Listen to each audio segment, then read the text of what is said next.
Chapter 17. When Valency had lived for a week at Roaring Abel's, she felt as if years had separated her from her old life and all the people she had known in it.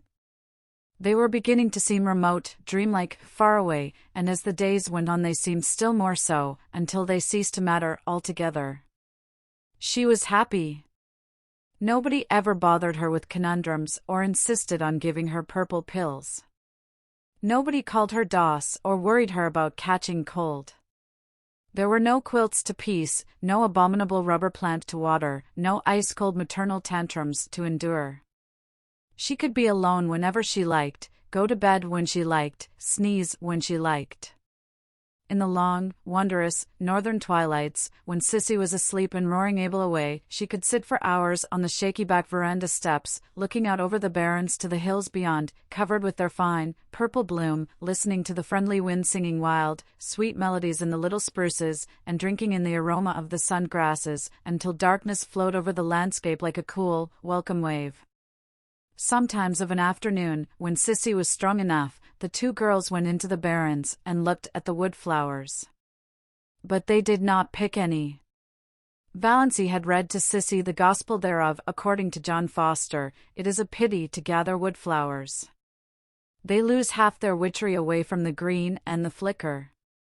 The way to enjoy wood flowers is to track them down to their remote haunts, gloat over them, and then leave them with backward glances, taking with us only the beguiling memory of their grace and fragrance. Valency was in the midst of realities after a lifetime of unrealities. And busy, very busy. The house had to be cleaned. Not for nothing had Valency been brought up in the sterling habits of neatness and cleanliness. If she found satisfaction in cleaning dirty rooms, she got her fill of it there.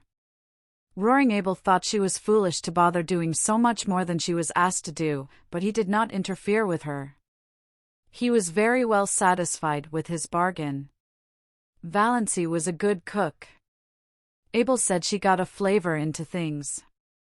The only fault he found with her was that she did not sing at her work.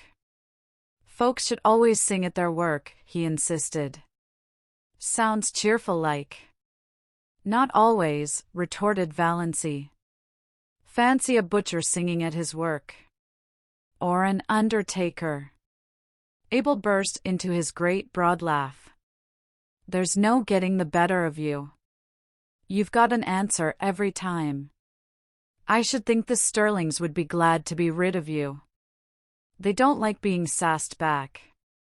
During the day Abel was generally away from home, if not working, then shooting or fishing with Barney Snaith. He generally came home at nights, always very late and often very drunk. The first night they heard him come howling into the yard, Sissy had told Valency not to be afraid. Father never does anything, he just makes a noise. Valency, lying on the sofa in Sissy's room, where she had elected to sleep, lest Sissy should need attention in the night, Sissy would never have called her, was not at all afraid, and said so. By the time Abel had got his horses put away, the roaring stage had passed and he was in his room at the end of the hall crying and praying. Valency could still hear his dismal moans when she went calmly to sleep. For the most part, Abel was a good-natured creature, but occasionally he had a temper. Once Valency asked him coolly, "What is the use of getting in a rage?" "It's such a relief," said Abel. They both burst out laughing together. "You're a great little sport," said Abel admiringly. "Don't mind my bad French. I don't mean a thing by it. Just habit. Say, I like a woman that ain't afraid to speak up to me. Sis there was always too meek. That's why she got adrift. I like you." "All the same," said Valency determinedly, "there is no use in sending things to hell as you're always doing. And I'm not going to have you tracking mud all over a floor I've just scrubbed. You must use the scraper whether you consign it to perdition or not." Sissy loved the cleanness and neatness. She had kept it so, too, until her strength failed. She was very pitifully happy because she had Valency with her. It had been so terrible, the long, lonely days and nights with no companionship save those dreadful old women who came to work. Sissy had hated and feared them. She clung to Valancy like a child. There was no doubt that Sissy was dying. Yet at no time did she seem alarmingly ill. She did not even cough a great deal. Most days she was able to get up and dress, sometimes even to work about in the garden or the barrens for an hour or two.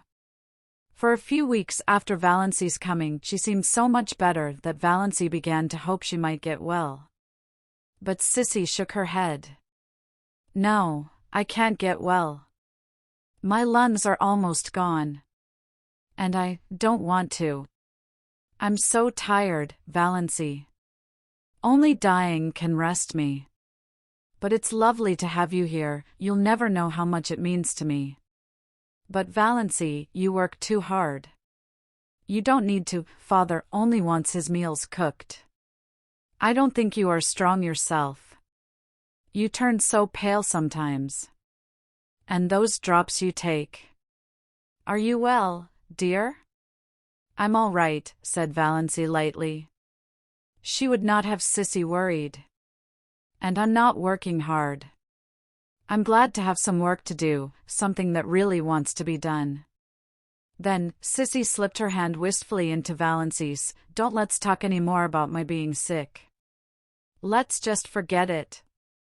Let's pretend I'm a little girl again, and you have come here to play with me. I used to wish that long ago, wish that you could come. I knew you couldn't, of course. But how I did wish it. You always seemed so different from the other girls, so kind and sweet, and as if you had something in yourself nobody knew about, some dear, pretty secret." "Had you, Valancy?" "I had my blue castle," said Valancy, laughing a little. She was pleased that Sissy had thought of her like this.